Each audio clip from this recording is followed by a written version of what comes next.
Hi everybody, hope you're doing well. Welcome back to my garden. We had a 24-hour windstorm come through, and as you can see, we have a little bit of damage to some of the containers. I thought it would be a really good idea to walk the backyard, take a look and see what kind of damage there is, and also do a little bit of hand watering just to make sure that the plants are not stressed out from said awful windstorm.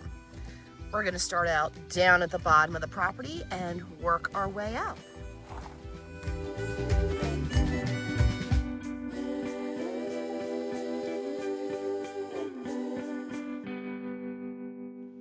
All right, first thing I'm going to do is pull out the hose because I do want to do some spot watering down here.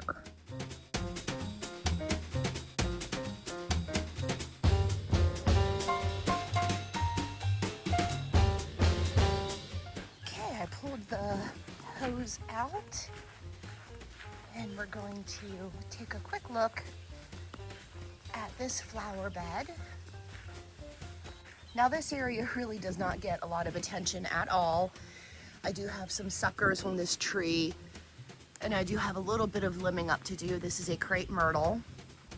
And here I was talking away and I did not press record. So what I was saying was, this bed is fairly difficult to get anything to grow nicely because it is in shade during the summer for most of the day, and then it gets hot afternoon sun. But in the wintertime, it gets absolutely no sun. So shrubs, perennials, they grow very slowly. So I want this bed to become an annual seeding bed for the pollinators. So I took all of my seeds that I had, delphiniums, cosmos, a whole bunch of different types of zinnias, and I scattered the seeds all over. And what I'm going to do is just let them flower and then go to seed, sprinkle those seeds around in the fall, and hopefully next year this area will just be one big beautiful annual flower bed. Back there, that needs to be weeded and tended to. A couple little tree suckers. There's one, I'm using the wand right there, one right there. We have squirrels that like to take the black walnuts and dig them and put them all over the property, so I'm constantly fighting with the black walnuts.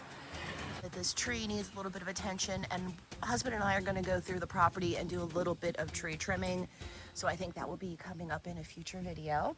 But the larkspur is doing fantastic. So when this larkspur goes to seed, I'm going to cut it all back, lay all the stalks down in this area and let them reseed. That's what I did last year, and look at the result. Pretty darn nice. Larkspur is just so easy. I love how you can not even plant the seeds. You just cut the stalks off, lay the seeds down, and they will regrow. And the tree that I said I was going to cut down, of course I didn't cut down because I can't, even though it's not in the greatest shape.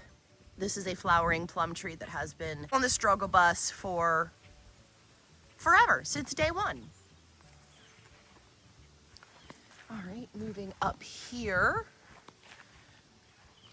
we have, yes, a whole bunch of weeds, but I am going to be redoing the edge of this flower bed pretty soon, so that's why I'm kind of letting it go and ignoring it. But all this will be cleaned up very, very soon. I have a big walnut tree growing right there, an azalea, some hostas, and some ferns. But look at how pretty the larkspur is. And the porch that we never use, that has not been decorated, looks good. We just never come down here, and I should, because those chairs up there are so comfortable. This is a pretty view too. The plant that I can never remember the name of. Some larkspur, a climbing rose, and a Kwanzaa cherry tree that I got on sale 2 years ago for $35, and it's really put on some growth this year. So pleased with that. Look at how sweet the yellow is with the purple, with the rose. Adorable. And then we're gonna move up this way a little bit, and yeah, I know the rose definitely needs to be cut back. We'll deal with that a little later. But I didn't film this, but husband and I put a whole bunch of plants down in this section because, man, I really haven't planted a lot in this area at all. It's just kind of been a blank space with a whole bunch of sedum ground cover.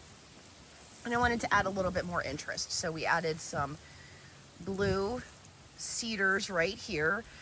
So these definitely need to be watered in after the rain. And while I'm watering these, you can see that I put some sedum ground cover in this wheelbarrow in the hopes that this whole wheelbarrow will be covered with the sedum. I think it's gonna be just fine. It looks like it's really putting on some growth. I do have a little bit of weeding to do, but you know, so goes life. And here's a closer picture of these beautiful roses.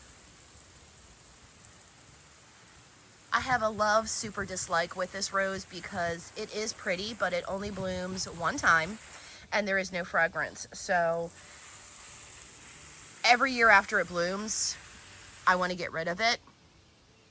But I've decided, instead of just letting all the foliage, you know, sit there and be kind of all a big messy jumble, what I did last year and what I'm going to do again is I just did a rejuvenation prune. So I cut it back after it bloomed, and it did put out new stalks, but it really kind of cleaned up this area, made it less messy, and made me not totally dislike this rose because I wasn't looking at a big green shrub that was doing absolutely nothing.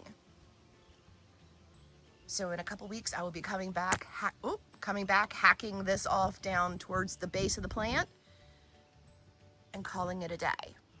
So we were down there, and now we're working our way up here. And I might pop in some before pictures of when we first put the shed in and how little the beds were.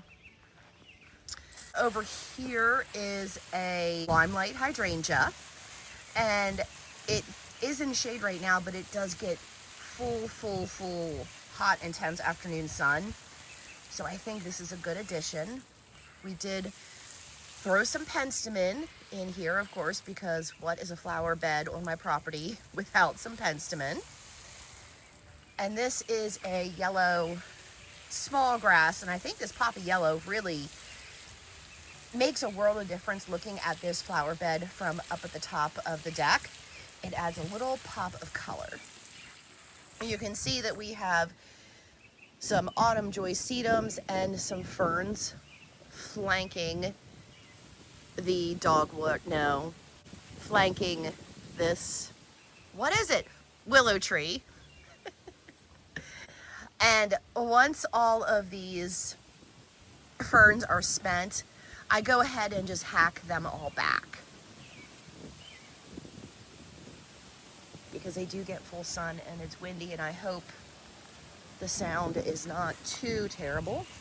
We did move this galvanized tub. I have some seeded larkspur in it, and I put some ground cover in this as well in the hopes that it just totally fills up and becomes a self-sufficient container that doesn't need any attention. Turning around. Ooh, it's getting windy. I don't know how the volume's gonna be. Maybe this will be a quick bottom tour. And I'll film the other garden beds a little later when it's not so windy. Here is my big, huge lemon magnolia tree.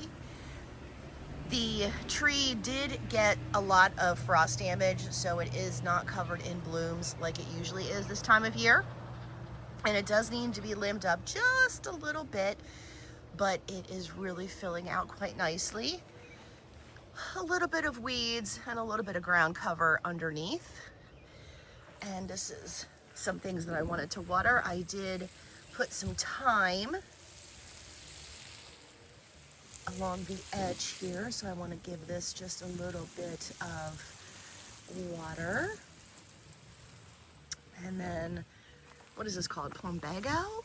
I don't know. This is a ground cover that I popped over here.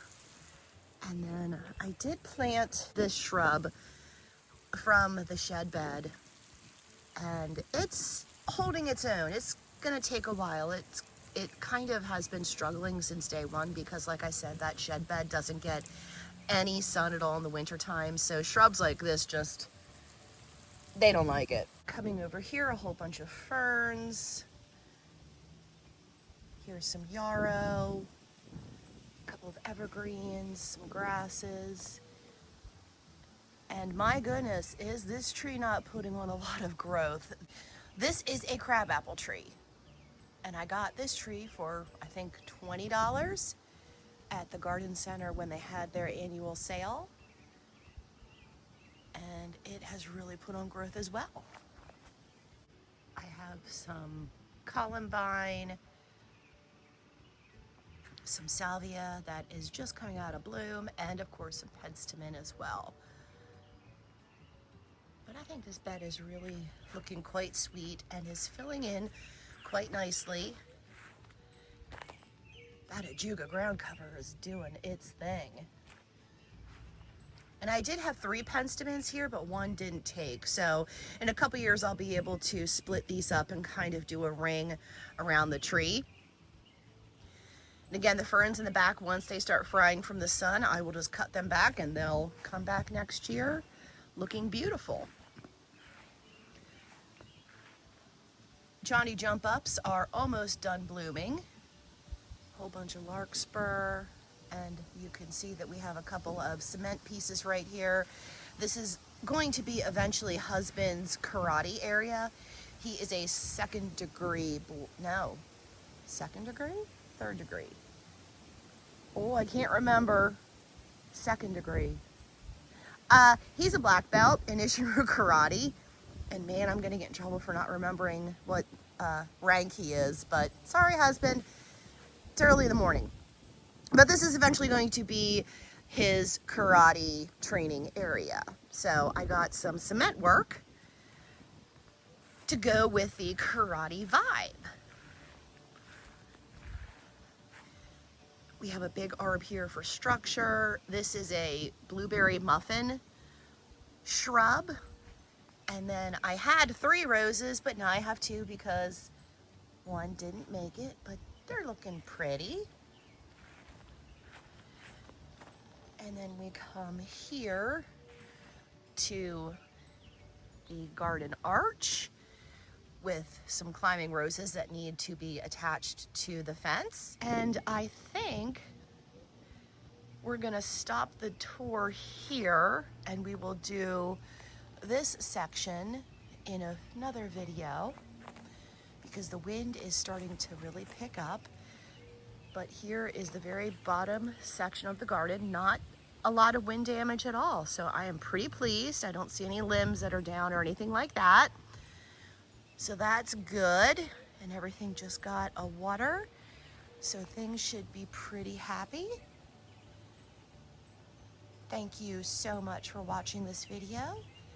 I hope you have a great day and I will see you in the next one. Bye.